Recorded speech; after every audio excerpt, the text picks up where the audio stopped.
Welcome to Quickshots. Oh, hell, I'm in a sillier mood today than I was earlier in the week, cuz.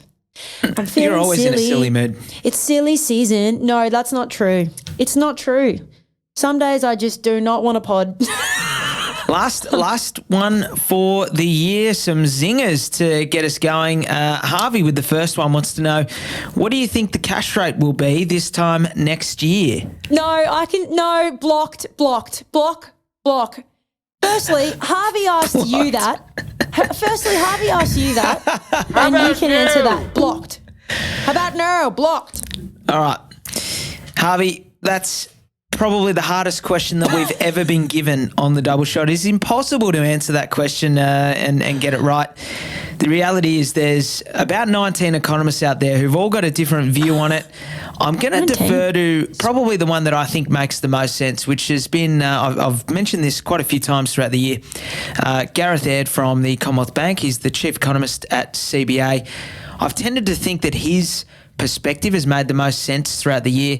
He's now forecasting that the cash rate will hit 3.1% and then come back down in the back half of next year, settling down somewhere around 2.5% by as early as the end of next year. So I've backed my man so far, and I think he's gotten it pretty well right. So I'm probably inclined to stick with that. But an absolute guess. You've backed an for somebody to ask you that question, they clearly trust your opinion. And that's why I pushed it back on you and did a big block and delete my number, because I was not asked that. Delete my number. Delete my number. Block and delete my number. I'll try again. Izzy wanted to know, and you have to be able to answer this one because this one is somewhat aimed at you. Off the back of your pay increase question last week, how else can I make some more money over Christmas? Izzy, what do you think I am, some kind of money-making machine? Well, listen, besides OnlyFans... Sorry, but come on. That's the reality of today. You can make a lot of money on OnlyFans.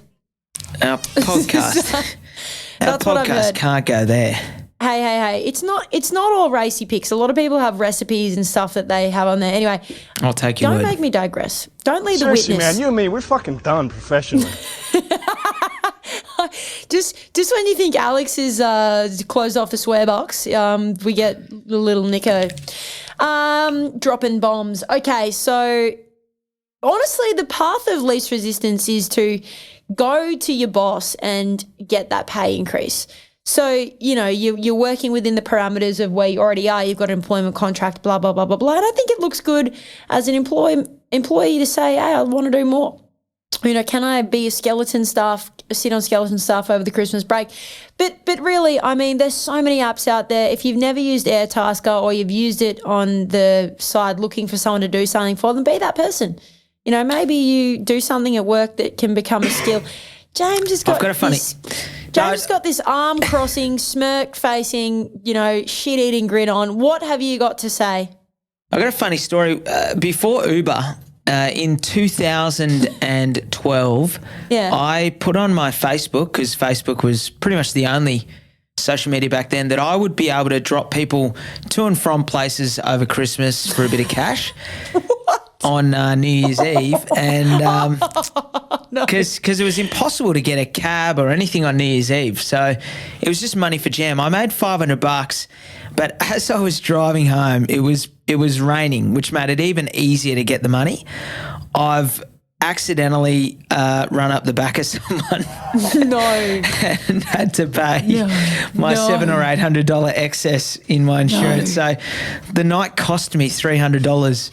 Oh, my God. Do a better entrepreneurial effort than me. The $500, if I hadn't crashed, would have been unreal for, 3 or 4 hours working a night. You're obviously single back then, and then $500 at the loss of probably sensational for half a night's work. Yeah. Yeah, you probably lost all your friends too because they're all bloody partying off without you. Hey, but another page is called Fiverr, which is actually very similar to Airtasker. We joked about Fiverr bots because you can buy a lot of different things on Fiverr. Obviously, Mitch is well acquainted with that website. But also, like, sell your unused clothing. I'm wearing a original Chicago Bears, which is an absolute gem. So, you know, there's stuff out there. But also, you could even get a bit of a Christmas casual job if you're willing to really go hard this Christmas. Yeah, you know? Absolutely. Christmas is there's like a massive uptake of seasonal workers, they call it, over Christmas. So there's about 100,000 casual jobs that do go over Christmas and then finish up in sort of January, February. So, Izzy, it is a sensational time for you to be trying to increase your income over Christmas there. Maybe go get a job somewhere that you would normally spend all of your money, like, you know, the gelatisserie. That's where I'll be spending all my summer money. All right, this one's from Luciano, and it's a goodie because it's more relative than ever. But he said, I'll try to decode this, but bank won't do a valuation on my property, like you guys said. So we obviously advise go get vals, which is true. We have been saying that. How can I get them to do one without them having to issue a new application? I have come up with this myself recently. Are you familiar with what Luciano means? No, I've not run into having to do like a separate application. Well, 2 times I've asked 2 different lenders, completely separate, not one but owned by the other. I've said, I want a valuation on my property because I know it's grown significantly in value, and they've said, we'll do a valuation, but we won't do it unless you are taking out the equity to buy something else and therefore submitting a new application. And I'm like, no, sorry, no, I work in the industry. You don't have to do that. And they said, that's our policy. So I guess I'm going to answer this. Screwed. Luciano, what I ended up having to do was going to 2 different brokers to actually order these valuations for me without submitting a new application and therefore lodging another credit application, essentially. Brokers are seriously the secret weapon, because I can see you making ferocious notes there, and I want to thank you for taking on my advice as well. Couldn't have done it without the brokers. I basically came up to a brick wall with 2 separate lenders. Yeah, you might have to ask for like an upfront valuation is all I could think is in anticipation of a upfront valuation, in anticipation of an application to follow. But no, that's surprised me. And I know from when we spoke about this that you and I are at the same lender. I didn't have to do it and you did. So it can just be luck of the draw with who you get on the customer service desk, Luciano, as well.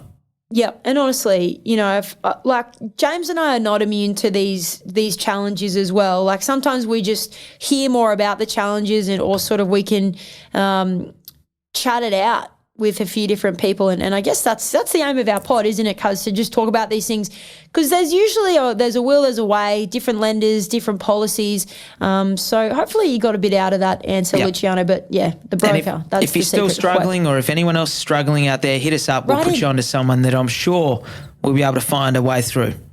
Just because we're on the December-January podcast embargo doesn't mean we're on an email embargo as well. I'm done, cuz I'm tapping out for 2020. Do not ask me to come back. I'm not doing another one. I need a break. I'll see you on Christmas Day. Oh, yeah, true. In fact, I'll see you next week. But we'll see the podcast listeners just after Australia Day. Hit us up, any questions. We'll get a nice little backlog going for the first few eps of the year. Ooh. And keep an ear out. We've already got a few special little things that we've got cooking for the first couple of months of next year, guys. He talks a big game. Merry Christmas, happy holidays, happy Hanukkah. Or if you're listening to this in 2023 because you don't listen to them as they drop, welcome to 2023. Thanks for listening to another episode of The Double Shot with your favourite cousins, Alex and James Fitzgerald. If you've got a burning question or something we absolutely need to talk about on the pod, please write to us. Both of our emails are in the show notes. For little real estate tidbits and a little bit of banter, okay, a lot of banter, you can follow us on the gram. Our handle is thedoubleshot.podcast. That, my friends, is thedoubleshot.podcast. Until next time, think of us when you sit back and sip your next double shot.